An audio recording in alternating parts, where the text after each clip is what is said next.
All right. It looks like we're live. So, what's up, everybody? Welcome to Wisdom and Grit. My goal with this show is to introduce you to the men who build the world and create lives of impact so that we can celebrate them and work together to fulfill the call of masculinity in our homes, our communities, and the world. I'm your host, Cory Huddleston, and in today's episode is going to be a tribute to the men and women who gave it all to serve our country and to protect our freedoms and honor the families that they have left behind.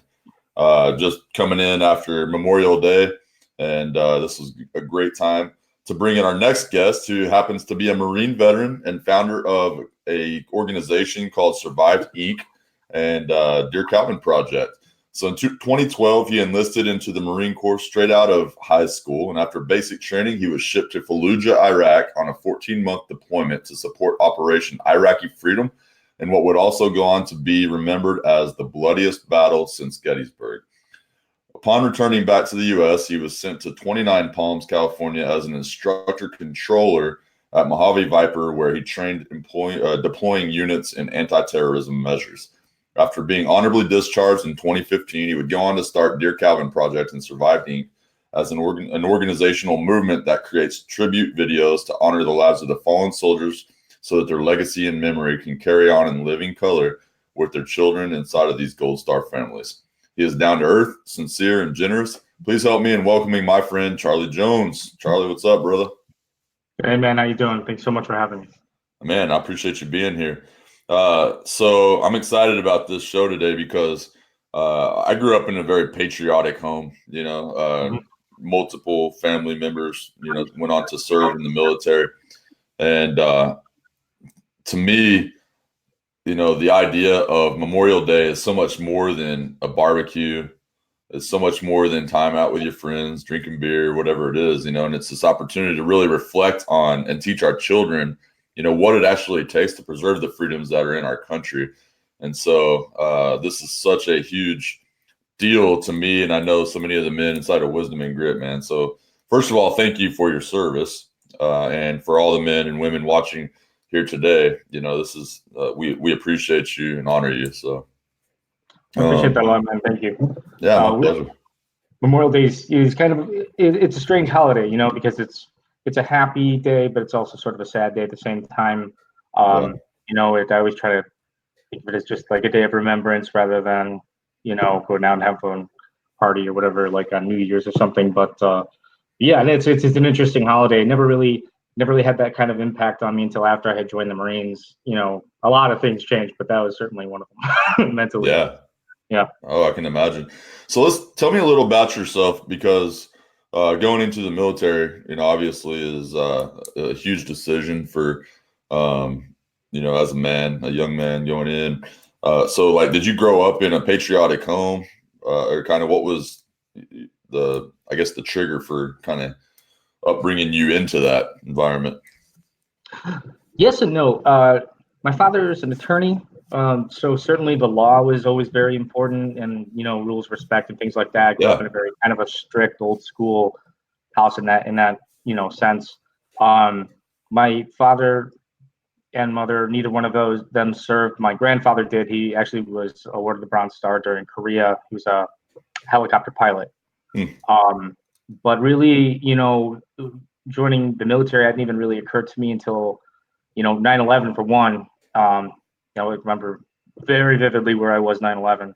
Yeah, everybody does, I think. Yeah, right. Well, it's getting in the past now. It's sort of I know it's kind of funny because the younger generation doesn't necessarily remember it. It's kind of like Kennedy's assassination for like maybe your generation, or for some older people. But that was interesting to see kind of how that impacts everybody's lives. But yeah, my brother is 4 years older than me. His name is Rich, and he went to college right away and didn't do so well to begin with. A very smart guy. Just really couldn't find his way there, and it took him a long time. He was actually on academic probation for a semester, and then he joined ROTC right when he got back, and everything turned around for him. It turned around his grades, it turned around his social. He's much more social. I'm the loud extrovert in the family. He's the introvert. So it was really, he was getting in good shape, and he was it just really turned things around for him. And, like I signed up my junior year of high school. So I was in the delayed entry program, which is kind of like preparing you to go sort of thing up to a year. So I was about a year out when I joined. And, I just really didn't know what I wanted to study yet in college. I was always planning on going to college. That was kind of the aim from the beginning. But I saw what happened to my brother, and I figured I didn't want to waste all my time and my parents' money going from major to major in college. So I figured I was try to make something of myself while I was figuring the next part of my life out. And it's funny because when I was at the recruiting station, after I told my parents I was 17, so they had to sign off with me. And my dad just kind of looks at me. He's like, you're going to Iraq, right? And I'm like, yeah. He's like, okay. So I just signed it. So words that, really didn't know what they meant at the time, but, I guess did my best to try and prepare myself for what was to come later on. Yeah. So you ended up going into basic. Well, you graduated high school and went straight into the military at 17. You're saying, like, is that when you went in? Okay. Yeah, I graduated. So that was in 2003, right? Yeah. I left July 20th, 2003 was my first day of boot camp. Okay. Yeah, and so boot camp, what, 6 weeks, or is that 12? Okay, 12 weeks, and then nearly immediately after, you ended up getting taken over to Fallujah, right? Or getting orders. Yeah, there's 3 training evolutions you go through if you're not infantry. Okay. There's basic training, which everyone goes to. For non-infantry members, there's combat training, which is like 3 weeks of basically crash course infantry tactics, because everybody has to know that in the Marines. Everyone's a rifleman. That's kind of the slogan. Yeah. And then, you have your job training. So from California, at that point, I went to Missouri for a few months I was a motor transport operator. So I was a driver, learning how to drive 7-ton Humvees and things like that. So after that, there was 8 of us that came from my schoolhouse that went to Camp Pendleton together. But we got split up, and actually only 2 of us, myself and this other guy, Sam Lott, ended up at 1st Marine Regiment, and everybody else went to Truck Company, which is a totally different unit. And we were 3 weeks later, we were in Kuwait. Wow. Yeah, so, it's like, okay, I'm gonna go now. Yeah, I mean, that's a huge shift, right? Going in, were you hitting the ground running automatically? I mean, they put you in the trucks, kind of driving through and doing the convoys and stuff, or? Yeah, well, so we got to Kuwait where we did, because we were replacing 82nd Airborne when we got there. Yeah. So we got to Kuwait, and then we convoyed up to Fallujah after a few weeks of preparing the trucks and everything, because we were doing a change of command with the Army. Gotcha. So a few weeks later, we ended up, in Fallujah, on Camp Fallujah. And, I had actually gotten augmented right away to the security platoon as a driver. And for a lot of that time, I drove an ambulance, triaging people in and out of the dangerous zones right outside of, Fallujah. And so, it was a crazy job. Yeah, and I want to dive into that more because that has a lot to do with kind of what we're talking about today. So when you went over into Kuwait and then ultimately into Fallujah, you were telling me earlier, we kind of hopped on a call, and I didn't realize this. I knew it was a pretty hardcore environment, but you were saying it was the bloodiest battle since Gettysburg. Yeah, which was, if you know American history. So what was that like, kind of stepping into that, first of all, knowing you were going into that, or did you even know that was the case when you were going? I knew as much as I could know. Right. Before I left. And it's a totally different experience when you show up. To be honest with you, I was very fortunate. I mean, I spent 14 months over in that area, and we didn't take a lot of contact considering the amount of time I was there. Yeah. But when you get there, like, it was still very basic on base. We had our areas and everything, but it's still like it was being built up, kind of, like with dirt berms and things like that. So. Get there and it's just kind of adapting to another situation. It's totally different kind of way of life. It's amazing how quickly you get used to those things. So it's and then jumping right into the security elements of that, we were on 24/7 on call. As soon as they got a radio in, we had to be on the trucks within 2 minutes and out the gate. So it was a very kind of fast pace. But at that point in time, we were also taking a lot of like mortar fire throughout the night. Like you almost set your watch by, it was 8 o'clock at night to 8 o'clock in the morning. Basically, we would take mortars. They weren't like well aimed. They were usually set up to go off later on after the insurgents would, abandon their post or whatever. But yeah, you about 2 months of that, you get really scared all the time. And then after about 2 months, you're just so tired of being scared and worried all the time. It's just like, you know what, whatever, just concentrate on your job and do everything you can to make it through whatever, and it just, again, it's amazing how quickly you get used to different situations, over time. Yeah, that's interesting, man. So, like, were you going, obviously you were headed outside of the base on a lot of those transports and stuff like that. So when you're going through those cities as a driver, I can imagine that's a pretty stressful job because like you're the guy they're trying to take out a lot of the times. Yeah, the IEDs were always a really big concern, and that was the big killer for a long time. Were roadside bombs, and saw several of those. Got hit a couple times with those. Yeah, nothing really prepares you for an explosion right behind your truck, though. That was a very interesting experience, but yeah. Again, you go out so many times. I mean, we did over like 300 convoys, so it was all the time, and you just get used to it, and like I said, yeah, for the first couple of months, I was like crapping my pants every single time we go out, and getting caught up in all this crazy stuff, and it just becomes routine after a while. Surprisingly, you never really think that would be the case, but yeah, you adapt. People adapt very well to even the harshest of situations, and you just concentrate on your job, and that's the easiest way to get through it and the safest way to get through it, honestly. Just pay attention to what you're doing and do your job. Yeah, that makes a lot of sense. So you were over there and you were doing I guess a few different driving jobs, and then you ended up doing the medical transport and like essentially driving the ambulance, so bringing the wounded back from hot spots throughout Fallujah. I'm assuming it's kind of how that went. Is that primarily what it was, or? Yeah, so like I was one of a couple of people that were licensed to drive the ambulance, so that's why I ended up going to that position right away because I didn't have anybody at the time, and we had one other guy who was basically like an Alpha Bravo for me. Like Alpha, he was Bravo, so we switched off. But yeah, it was. I mean, I don't know. That was probably the hardest job I ever had was driving. Because it's fast paced all the time. You've got to get out there, you pick people up, you bring them back as fast as you can.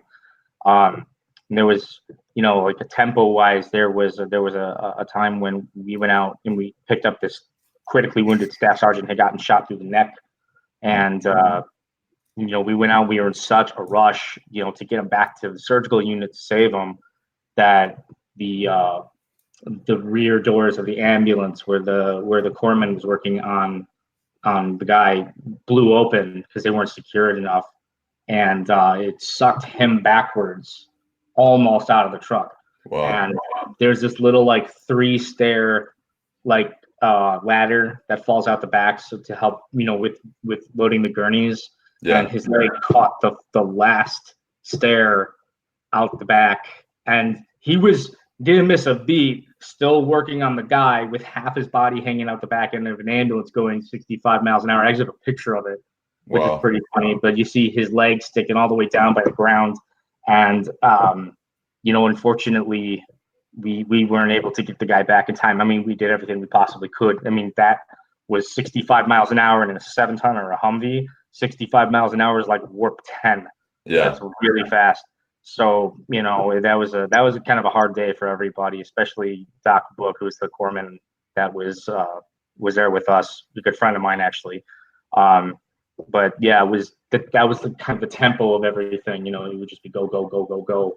And so you practice relentlessly every part of it, so that it's just muscle memory, basically, that you're relying on. Yeah, so I'm sure I can imagine that's probably the hardest thing is when you're sitting there trying to rescue these lives and, they don't all make it back, which is obviously kind of what the whole show is about today. So like, a lot of them we did get back in time, which was good, and awesome. That was a credit to the training that we received and to the amazing, corpsman staff from the Navy that we had. They were amazing guys. Doc Book's a good friend of mine. Like I said, I still talk with him, and just one of the bravest, coolest guys I've ever met. But very, very great at triage medicine and getting everybody back. We were all pretty well-oiled machine after a short period of time. So it was successful more than it wasn't, but sometimes just nothing you can do.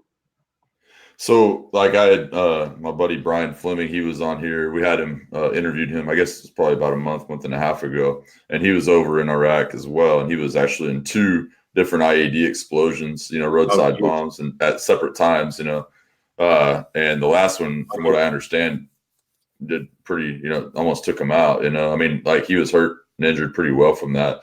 And he was talking about how he went through this instance of like after that was happening and kind of came to, and the first things that kind of came to his head, were like, it wasn't, how's my family? It wasn't, hey, how's everybody doing? How am I doing? It was, what did I do? What have I been doing with my life? Have I made an impact in the lives of others? You know what I mean? At night, I think he said he was 19 years old or something when he had that realization, And I mean, that's a huge realization for somebody to have at such an early age, I think. Sure. And it shows in him because he's gone on to become a public speaker and helps a lot of people, and that kind of stuff. But when we're especially on the ambulance thing, and you're working with a lot of people who were injured, and I don't know how critical and that type of thing, but was there any kind of standout moments similar to that maybe you'd like to share as far as like it's kind of what these guys were kind of going through, or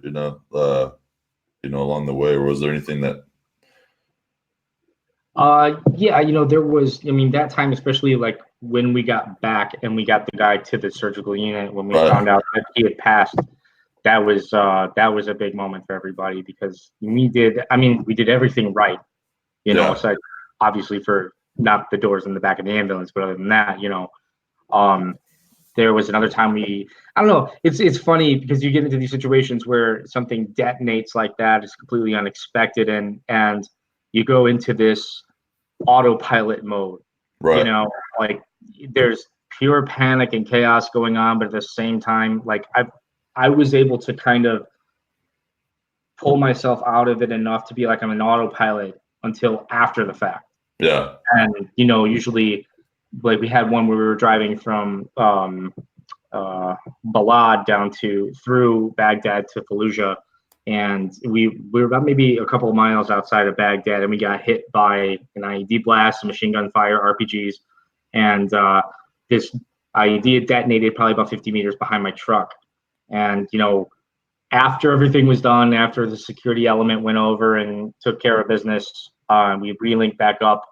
I started driving again, and then all of a sudden my heart starts racing, and I'm just driving regular, but it's just weird how that it's like a delayed response to that, like such a surge of adrenaline.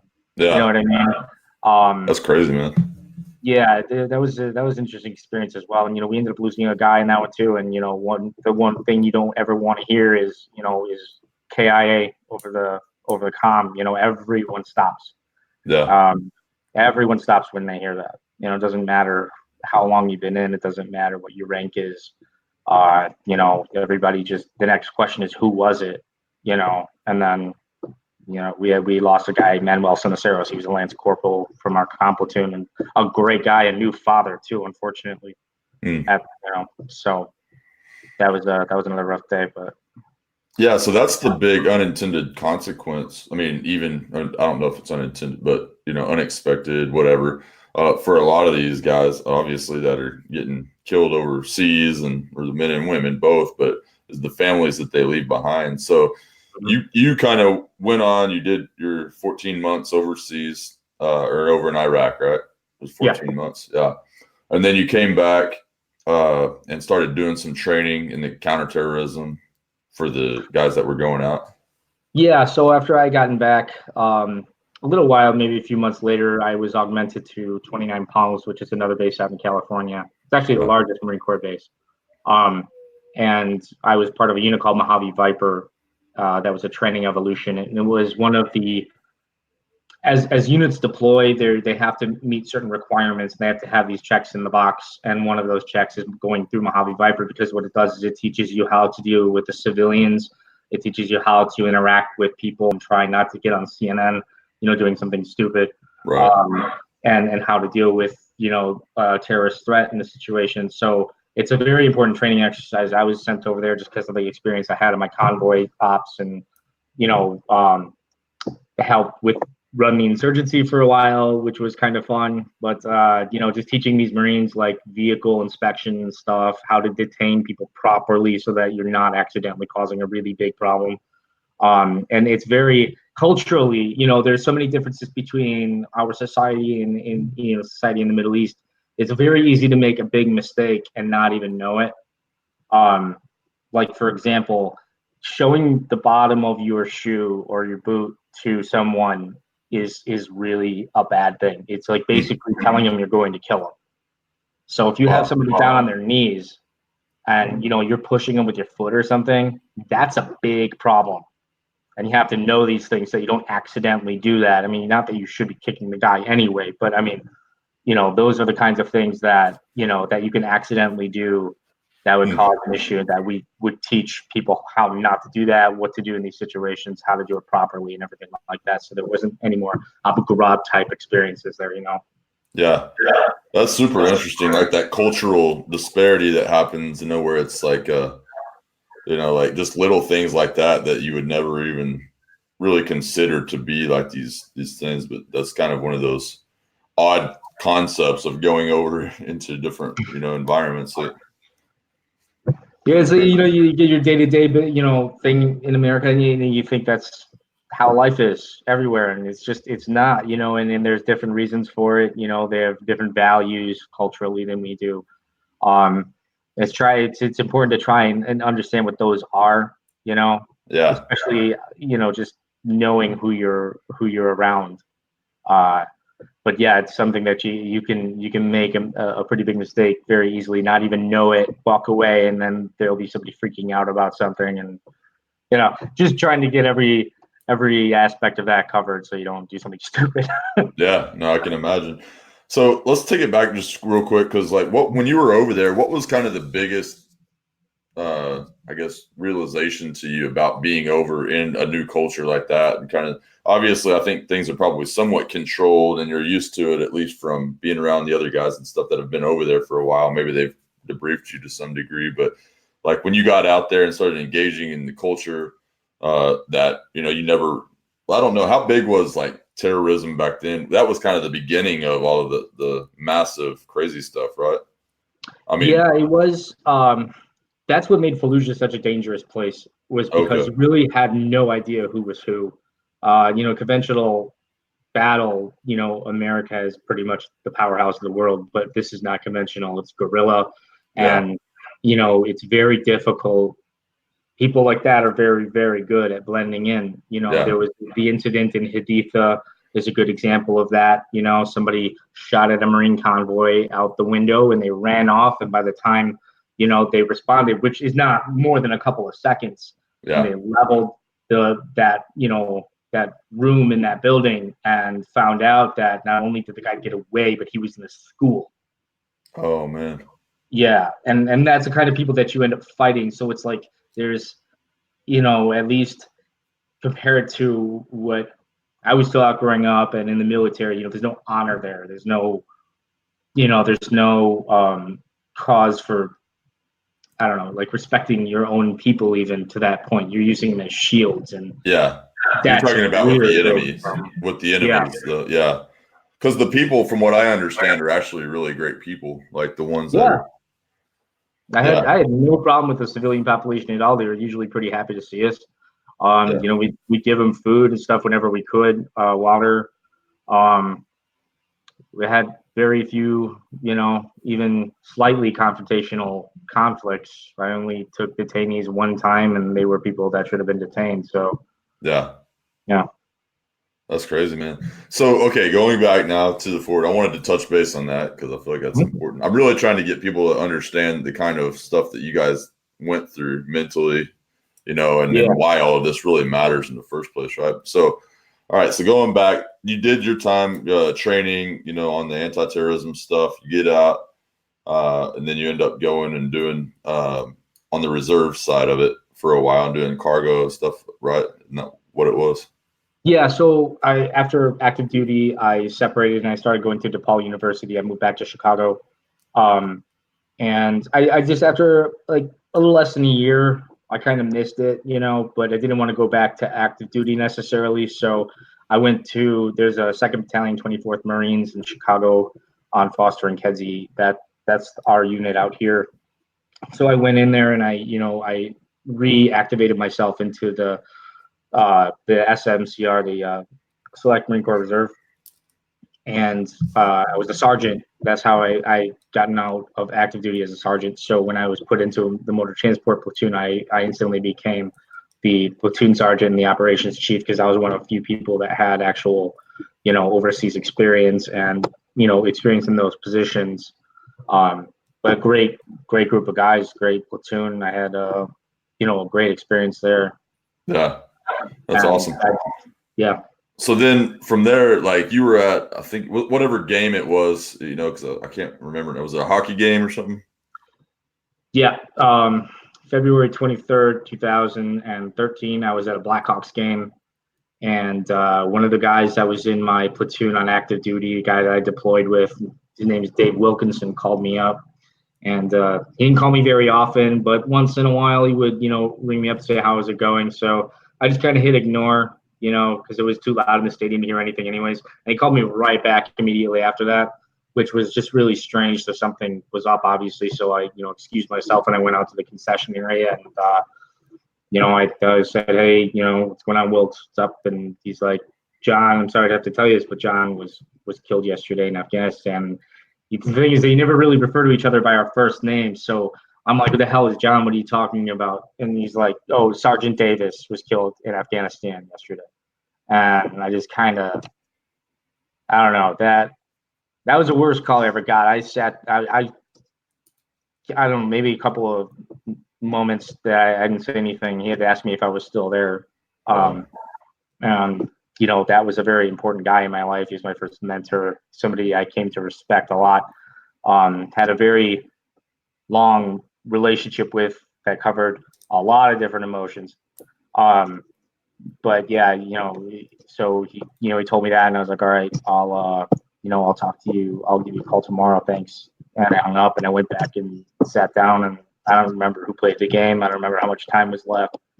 I got in the car it was me, my dad, and one of his friends at the game. And my dad had noticed that I hadn't said a word for like half the game. So on the way back, he asked me, he's like, are you all right, Charlie? And I just said, Sergeant Davis was killed yesterday. And I didn't say anything else. And just like really kind of took all of my composure and not to just completely lose it on the way back. That was a really rough day.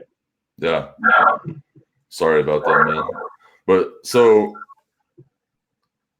okay, so next step from that, I don't like, was it his wife or whatever that reached out to you to kind of just ask you to write a letter or something?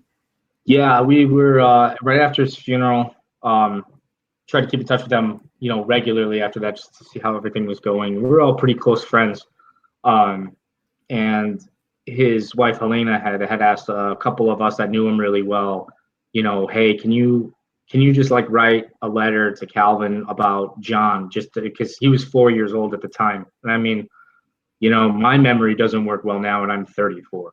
Yeah. I can't imagine trying to remember something from when I was 4 years old.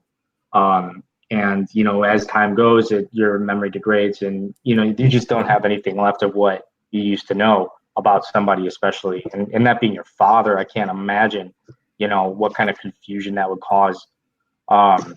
So we all agreed. There's a bunch of us that agreed to do that, and it sat down to do it, and I just couldn't put words down. I was struggling with trying to be honest and try to figure out, what do you tell a 4-year-old about their dad, that has no idea what's going on.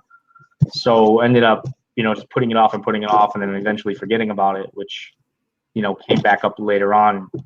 Felt terrible that it had been so long, but I was talking about John on the anniversary of his death, and I called his wife after I realized that I hadn't written the letter yet, and I said, I'm so sorry that I didn't do this yet. And you always say, like, I'm going to do that for sure. Like, I don't know how many times I've said that in my life, but this was really important to me. So it really messed me up. So I told her, look, I'm so sorry it took so long. I will get this to you by the end of the weekend. I promise. And I did that. But while I was writing it, having a letter is great because it's tangible. You can read it as many times as you want. You can put it away and come back to it later and get something completely different out of it. But to me, it was still too one-dimensional. Yeah. So I thought that if I could either record myself either reading the letter or talking about John, to Calvin, that it would be a better communication to just tell him who his father was. Yeah. And so I kind of took that idea and I called Helena up like, hey, would you mind if I did this? And she thought that was a great idea. And then I was like, do you think anybody else might want to? And that's kind of where this whole, this new mission that I've kind of undertaken in my life is. That was the genesis of that. Yeah. So tell us about that, because that was his son was Calvin, right? Yep. And so you've got the organization Dear Calvin Project, and it's awesome. And that's what we kind of met, how we met originally, and then just through the relationship overall. And, like kind of, let's talk about that. And then just kind of as it went into just what that represents and, kind of, what your vision is long-term for this thing. So, I mean, I believe it's about 2,700 Americans have died or been injured in combat, and to the point where they're not really able to function.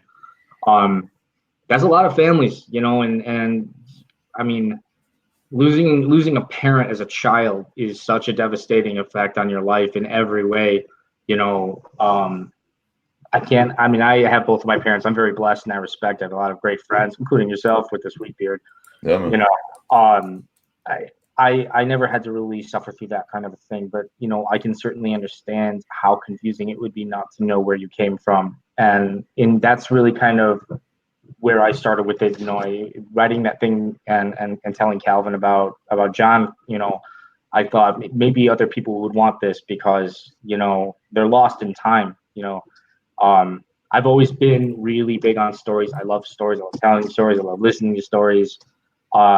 And these people's stories are really, they deserve to be known, especially by the family and the children, and just to give them a sense of who that part of them came from. Yeah. Because it's not just a question of who my dad is, it's also where's half of me from. Right. So that's really, I started doing this for Calvin, and I just, I really kind of, it really kind of took me in. It gave me a real sense of purpose, and after leaving the Marines, I lost a lot of that, for a while, because that was really my identity. I was a Marine. Yeah.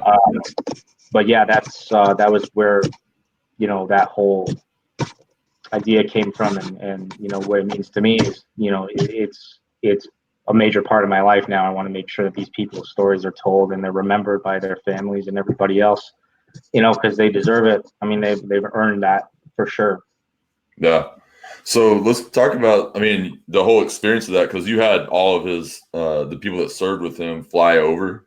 It's where you paid for all of that and kind of got it all set up. Yeah. That's a big deal, man. I didn't want there to be any reason why somebody couldn't come. When I started that process, there was a number of people I contacted. Almost every single person that I contacted was instantly interested in doing it. But there were some issues either with money or time, so getting the logistics down of it, I started calling people in like August, and we didn't actually get to Atlanta, to my friend Dave's place until February of the following year. So it took a while to get a weekend where everyone was available and willing to come out. But I don't know, man. I just really wanted to make sure that it got done right, and so yeah, I ended up saving up for a while, credit cards, and I got the flights for people to come out to Atlanta. We stayed in the hotel rooms. We stayed there for a night or two, and then had a dinner and left. We did all the filming in one day, which was great. The Emotion. I have to comment on that because, getting a group of alpha male Marines like that in the same room with each other to actually have genuine emotional responses to questions is not easy. And I give guys a lot of credit. That was so important too, because it's like you want to make sure that not only are you telling Calvin about his father, but that all of us really loved and cared about him. He was a very important part of our lives, and that's something that we all wanted to make sure Calvin knew. And it was, the video is it's hard for me to watch. I've seen 100 times and I still get choked up sometimes, with that. And the filming process was interesting too. But yeah, one day got it all done and back to our lives. And I had hosted a golf outing in 2017. That was the unveiling of the video for the family. So we showed them that at the golf outing, and it was pretty emotional, but it was a really cool experience. That's cool. And I'm sure over time y'all have really connected with him too. Yeah. The young man kind of stepped in to some degree as kind of being a father figure type role in his life. That's bunch of uncles. Yeah, that's what that's what Elena says. She's like, he gained a bunch of uncles. It's funny.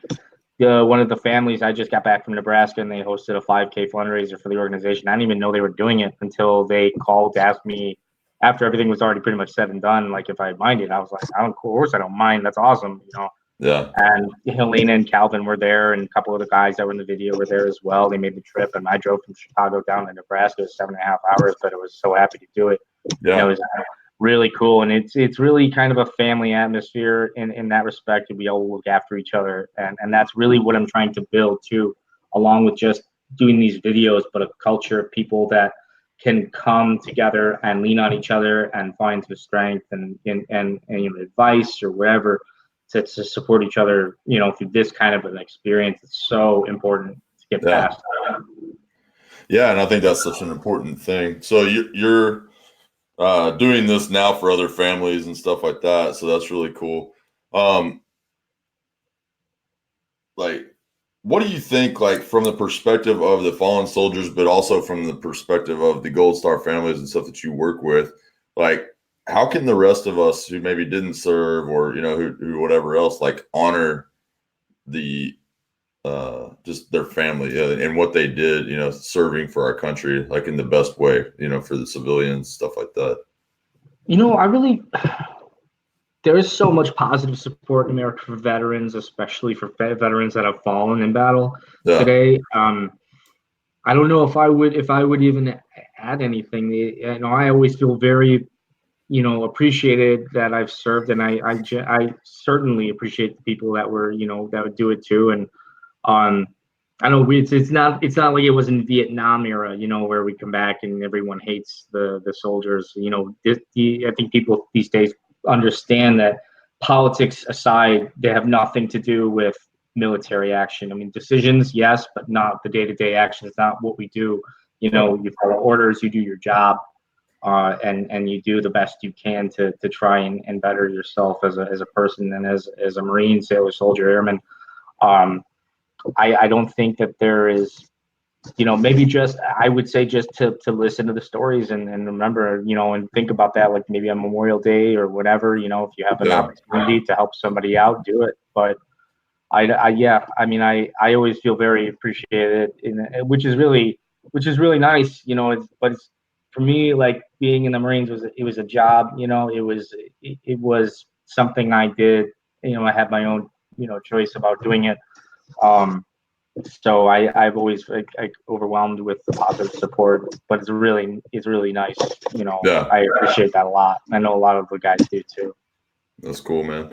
So as far as everything that you're doing right now, they can go to dearcalvinproject.com. Is that kind of primarily where you send people whenever they're kind of wanting to get involved to learn more? Yeah, I send them either to that website or to our Facebook page. It's a little bit easier to get on there and just look at the posts and stuff like that and join the group, and you can follow, like, share, and donate if they choose.